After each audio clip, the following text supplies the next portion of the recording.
Roberto Alagna, bonjour. Vous avez accepté avec bonheur d'être le parrain de cette 19e édition de la Semaine du son de l'UNESCO. Nous sommes ici dans un lieu qui vous convient, vu que nous étions en train de répéter avec vous tout à l'heure à Salgavo. Donc nous sommes dans la musique, nous sommes prêts pour pouvoir continuer à imaginer le sonore à travers tout ce que vous avez dans la tête, dans tout ce que vous avez imaginé dans votre vie, effectivement, de ce qu'il y a de plus fort et qui touche à la musique, qui touche au son, et on va en parler ensemble. D'accord. Alors, moi, j'avais prévu quelques questions pour vous, à brûle pour point. Voilà, vous y répondez ou non, comme ça, c'est une espèce de quiz, mais bon, mais c'est ainsi qu'on va le voir. Voilà, je vais vous poser la question de la qualité sonore attendue d'une voix. Vous avez une voix, vous avez certainement une idée de ce qu'est une voix réussie, et en particulier la vôtre. Quelle est votre position? Vous savez, on ne peut pas répondre à cette question, c'est un mystère, puisque c'est subjectif, la voix. Il y a des voix qui ne correspondent pas au canon de la beauté vocale et qui vont toucher énormément. Donc en réalité, c'est plutôt une façon d'interpréter, une émotion. C'est comment on peut créer l'émotion à travers sa voix. Il y a des voix qui vont vous toucher par leurs défauts. La Calas, par exemple. La Calas, ce n'est pas une voix pure, ce n'est pas une voix nette, ce n'est pas une voix orthodoxe, alors qu'elle l'était, elle, orthodoxe, mais ça touche parce qu'il y a la fragilité, il y a la souffrance, on sent toutes ces émotions dedans, on sent la vie à travers cette voix. Donc la qualité sonore, il faut qu'une voix, pour un chanteur d'opéra, la première qualité, c'est qu'il puisse se faire entendre au dernier rang. C'est ça la qualité, c'est de pouvoir... Mais il y a aussi des voix qui sont feutrées, qui passent mal, mais qui peuvent toucher aussi, parce qu'on imagine tout d'un coup quelque chose. Donc voilà, on ne peut pas définir quelle est la meilleure qualité sonore pour une voix. Il faut qu'elle touche, qu'elle transmette des émotions. Alors vous venez d'enregistrer Caruso, hein, donc, dans ce qu'il avait de meilleur, j'imagine. Alors, comment vous pourriez imaginer, en tout cas expliquer, décrire sa voix, justement? Alors là, c'est un travail particulier, parce que Caruso chantait d'une façon qui lui était propre. C'est-à-dire qu'avant lui, on ne sait pas exactement comment fonctionne la captation vocale. Donc il va créer une sorte de son qui va fonctionner avec la technologie de cette époque-là. Et à mon avis aussi avec la façon d'émettre le son au théâtre. C'est une voix qui est toujours dans les résonateurs, c'est-à-dire qu'il n'essaie pas de faire un son large. Aujourd'hui, on cherche toujours le son large, parce qu'on a dénaturé nos oreilles. Déjà, on est tous un peu plus sourds que le public d'il y a un siècle ou deux. C'est normal, puisqu'il y a beaucoup de nuisances sonores. On est tous passés par le baladeur, les boîtes de nuit, les enceintes très très puissantes, les chaînes hi-fi, les postes radio dans la voiture où on met tout à tout volume. Donc c'est sûr que ça a joué. Mais donc à cette époque-là, on cherche plutôt un son d'une qualité, c'est-à-dire sans jamais forcer. Et la particularité de Caruso, c'est qu'il part sur un son presque fixe, et ensuite il le développe dans les résonateurs. Ce qui fait qu'il ne va pas agresser le micro, qui n'est pas encore un micro à cette époque-là. C'est une sorte d'entonnoir comme ça, il y a un cornet acoustique, et il chante dedans. J'ai fait la même expérience, puisque j'ai chanté moi-même pour le centenaire de EMI dans les mêmes conditions, c'est-à-dire en gravant la voix par la vibration. Il y a un petit clou qui grave de la cire, et la voix est ensuite voilà, transmise sans électricité, sans rien. Donc c'est vraiment la vibration qui crée le son, ce qui est la base de tout son, puisque le son, c'est une vibration dans l'air. Alors évidemment, la question qui suit, évidemment, c'est comment imaginer vraiment une qualité sonore enregistrée aujourd'hui. Comment, quand vous enregistrez, qu'est-ce qui vous paraît extrêmement important, en tout cas prioritaire, pour que l'enregistrement soit réussi, quand vous faites votre enregistrement? Voilà. Aujourd'hui, pour moi, il ne faut pas rechercher le naturel de la voix. Car les micros d'aujourd'hui, nous on est très frustrés aujourd'hui, les chanteurs souvent, parce que notre voix est dénaturée en réalité par la précision et le côté très sensible du micro. Voilà. Donc en réalité, ce qu'il faudrait aujourd'hui, c'est créer un son presque artificiel pour l'enregistrement. et pas essayer de reproduire la voix naturelle parce que ça ne marche pas. On ne peut pas reproduire la voix naturelle. On avait une voix plus naturelle à l'époque de Caruso ou même dans les années 50, où les voix étaient très proches, elles étaient captées avec des micros moins sensibles, donc moins de compression. Aujourd'hui, le problème, c'est ça, qu'on compresse tellement qu'il n'y a plus de niveau sonore. Et d'ailleurs, on le voit dans la musique pop, dans la musique moderne, puisque il n'y a plus de silence, d'accord, puisqu'on ne peut quasiment pas enregistrer le silence. Il n'y a plus de dynamique. Tout est dans la même, comment dire, dans le même volume à peu près. Il n'y a plus de, on garde le rythme, c'est-à-dire que souvent, il n'y a plus le rubato. Dans le classique, c'est ce qui fait la respiration de la musique. Là, non, c'est presque tout le temps avec des clics. On chante sur des clics, quasiment. Et il faut rester toujours au même tempo et sans variation de tempo. Plus personne ne chante piano, forte. Il n'y a plus que le monde de l'opéra qui fait ça.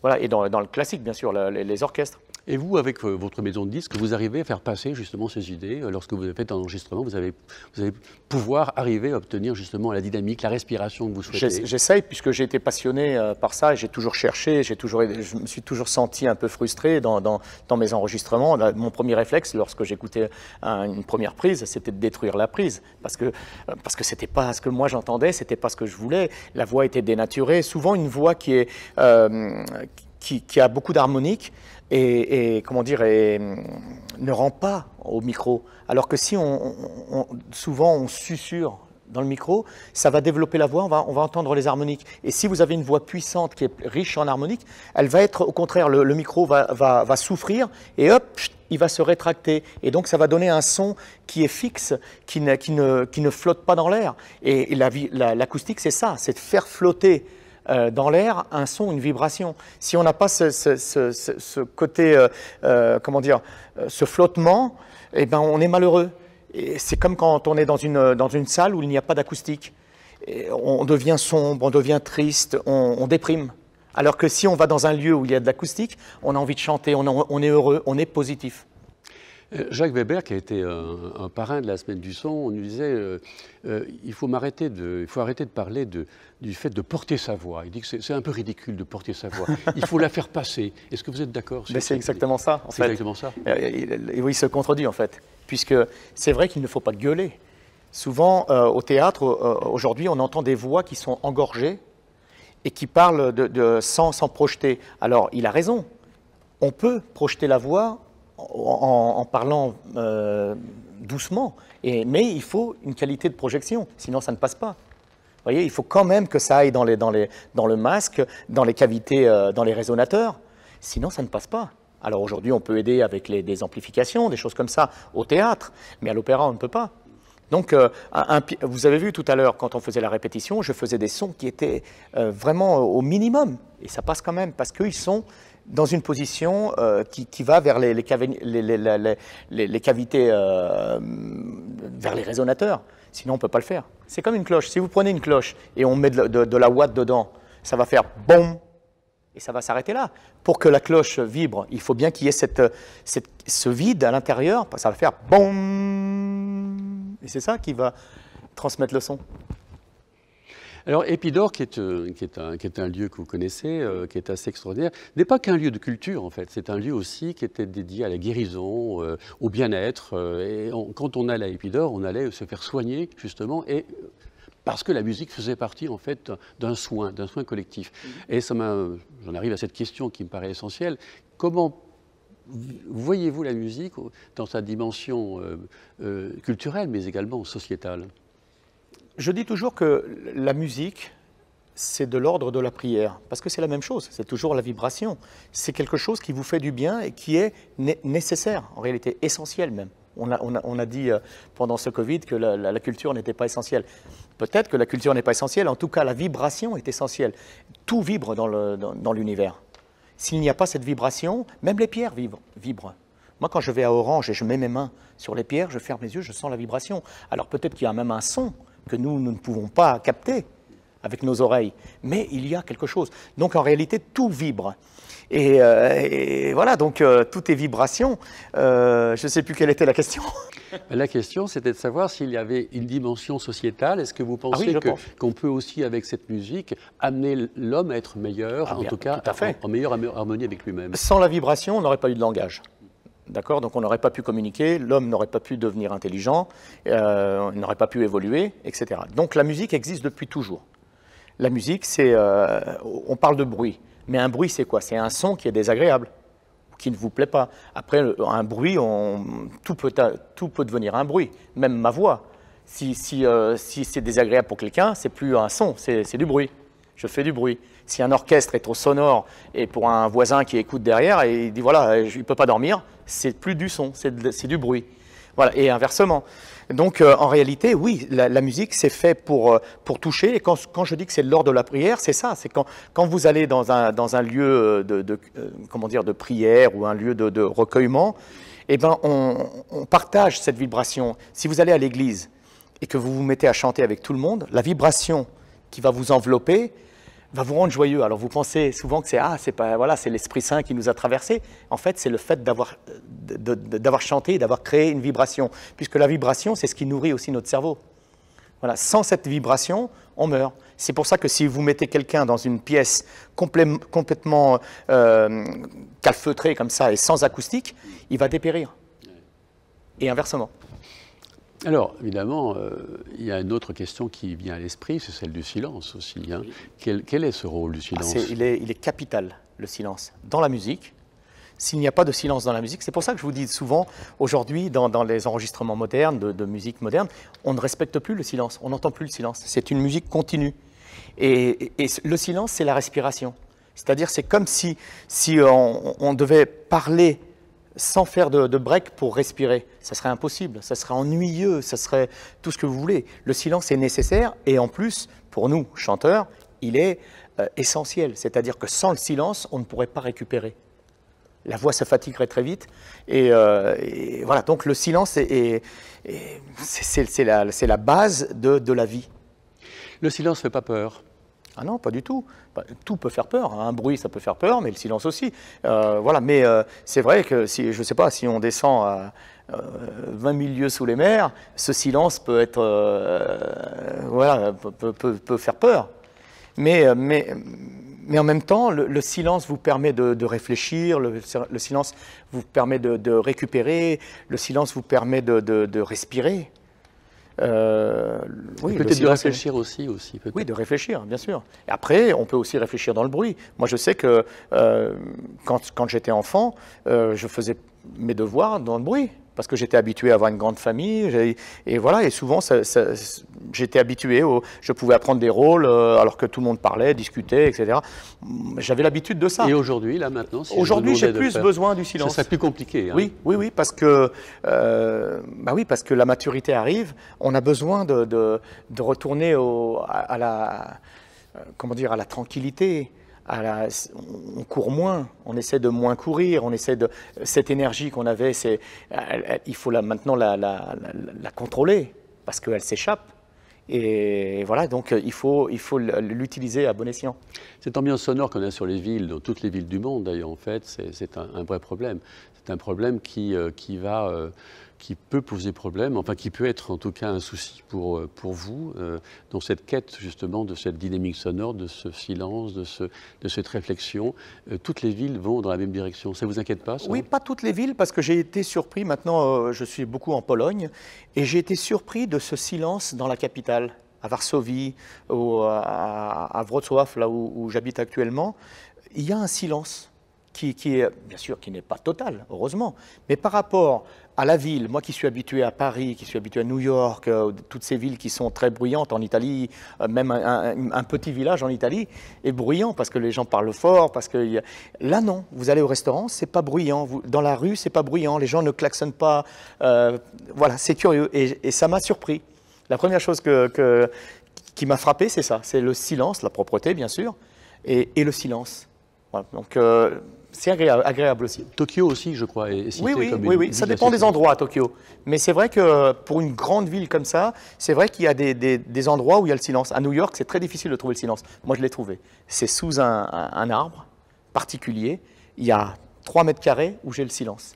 Je crois que c'est le seul endroit à New York et je l'ai trouvé. Notre système auditif, est-ce qu'il est il est mis à mal en ce moment? Oui, bien sûr, parce que je suis certain, je vous l'ai dit tout à l'heure, je pense que le public d'aujourd'hui n'a pas la même qualité d'écoute que le public d'il y a un siècle ou deux. Est-ce que ça joue sur votre manière de vous exprimer? Nous, certainement, sur notre façon de chanter, mais sûrement pour les gens aussi. C'est pour ça qu'aujourd'hui, on entend souvent « Ah, les chanteurs d'aujourd'hui n'ont plus les grandes voix d'avant ». C'est pas vrai. C'est pas vrai. Au contraire, aujourd'hui, on chante beaucoup plus fort que par le passé. Les orchestres sont beaucoup plus puissants. La technologie fait qu'aujourd'hui, l'orchestre, les instruments ne sont plus, n'ont plus une dimension humaine. Vous prenez un violon. Un violon, aujourd'hui, c'est des cordes en acier, c'était en boyau. Si on vous fait écouter un son de violon de l'époque, et bon, on le voit bien quand on prend les orchestres d'époque, bon, à l'époque, ils ne sonnaient pas comme ça, ils sonnaient d'une autre façon. Mais le son est moins puissant. Les trompettes, aujourd'hui, c'est incroyable.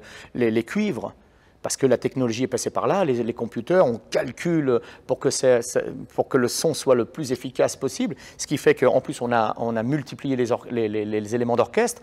Aujourd'hui, c'est quasiment insurmontable, cette masse sonore.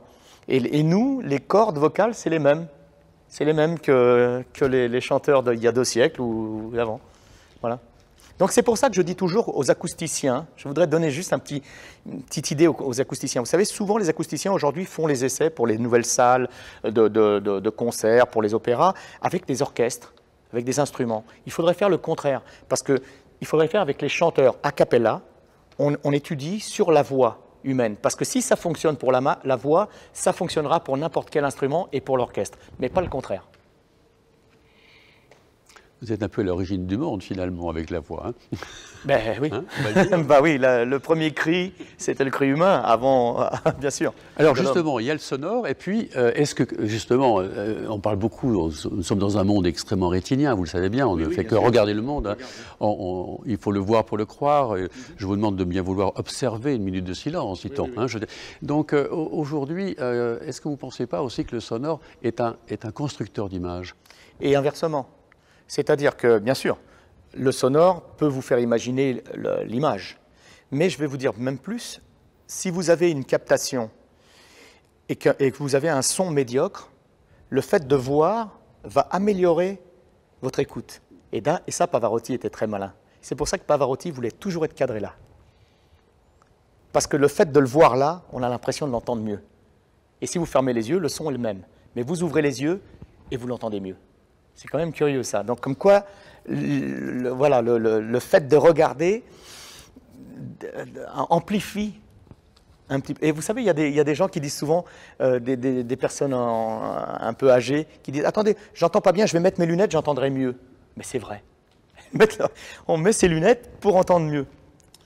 Alors, on a tendance à dire, est-ce qu'on a raison ou pas, peut-être que le 19e, enfin le 20e a été celui de l'image quand même, on a développé évidemment tout un monde de l'image, et que le 21e pourrait être celui du sonore, sans quitter l'image, mais que le sonore soit remis quand même à sa bonne place. Ça vous va ça comme, ça, j'y crois pas trop, non, hein, parce que vraiment l'image a pris une telle dimension, une telle force. Aujourd'hui, la force de l'image... Mais qui aurait pensé que les podcasts, par exemple, fonctionnent aussi bien, par exemple? Oui, mais parce que voilà, il y a l'image maintenant. On l'a digérée, on a incorporé cette l'image. C'est-à-dire qu'aujourd'hui, on écoute un opéra, on voit les images, rien qu'en écoutant le son, parce qu'on les a eues les images. C'est la difficulté d'ailleurs des metteurs en scène d'aujourd'hui. Parce qu'ils ne savent plus quoi faire pour pouvoir se renouveler, parce que les gens ont leur propre image, se font leur image, et c'est pour ça que souvent le public est déçu en voyant une transposition, parce que ce n'est pas l'image qu'il avait prévue pour cette musique. On est toujours déçu par des gens qu'on découvre pour la première fois et qu'on a entendu aussi sans les avoir vus. Oui, parce qu'il y a le disque, on entend à la maison dans des conditions exceptionnelles où on met tout le volume et donc on arrive au théâtre, on se dit bah, c'est pas ce que j'ai entendu. Voilà, donc on est un peu déçu. Mais c'est pour ça que je dis toujours qu'il faut retrouver le chemin des théâtres pour se refaire l'oreille.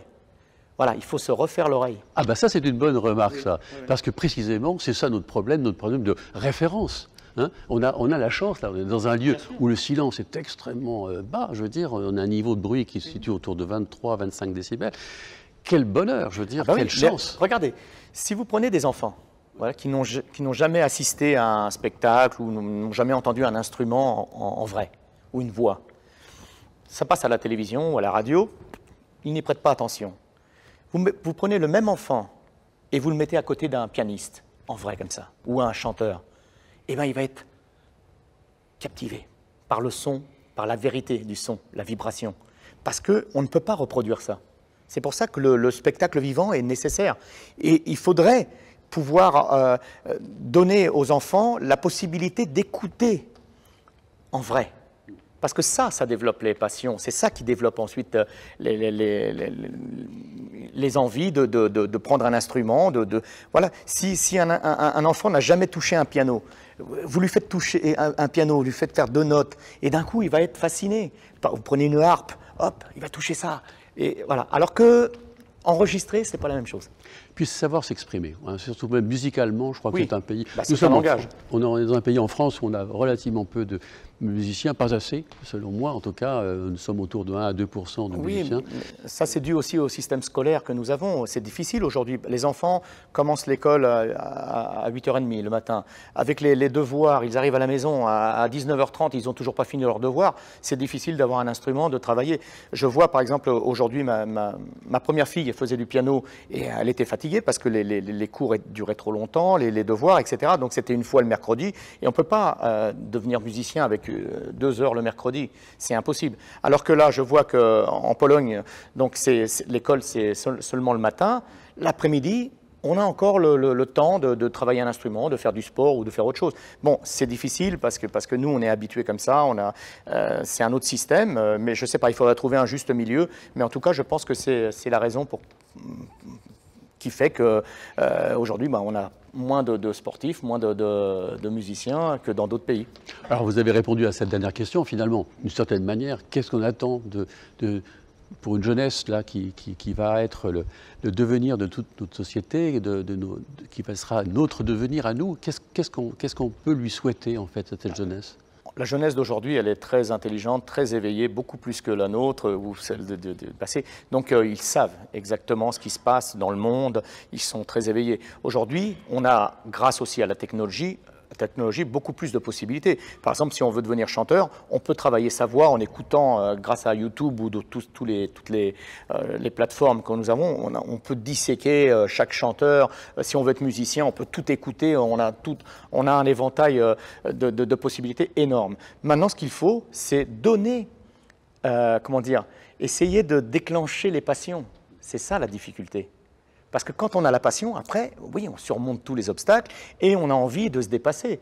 Mais le problème, c'est que souvent, la passion, on n'arrive pas à la déclencher ou alors ça dure le temps d'un été ou de quelques jours et puis on passe à autre chose. Parce qu'aujourd'hui, la jeunesse se fatigue très vite. Il faut très vite passer à autre chose. On voit bien, puisque si vous mettez sur Facebook je sais pas, un extrait qui dure 1 minute, personne ne regarde. Il faut que ça soit, c'est la force de TikTok aujourd'hui, il faut que ça soit dans la seconde et hop, on passe à autre chose. Donc c'est ça, il faudrait redévelopper et trouver le moyen d'attirer les jeunes et de déclencher des passions. Les passions, on les a avec vous, on les a étalées, on a communiqué nos passions tous les deux ce soir. Et bien, on va pouvoir la retrouver, cette passion aussi, le 17 janvier prochain. Ça se passera à l'UNESCO, vous serez avec nous, vous serez sur scène. Et on va ouvrir officiellement cette 19e semaine du son de l'UNESCO avec vous. Ça sera un grand plaisir. Écoutez, j'espère que nous allons avoir l'occasion de donner un peu de passion aussi et d'émotion au public. C'est ce qui est important, c'est l'émotion. Merci Roberto. Nous nous retrouvons le 17 janvier pour l'ouverture de la semaine du son de l'UNESCO, donc à l'UNESCO, avec un super concert. Vous serez nombreux à venir nous rejoindre. À très vite.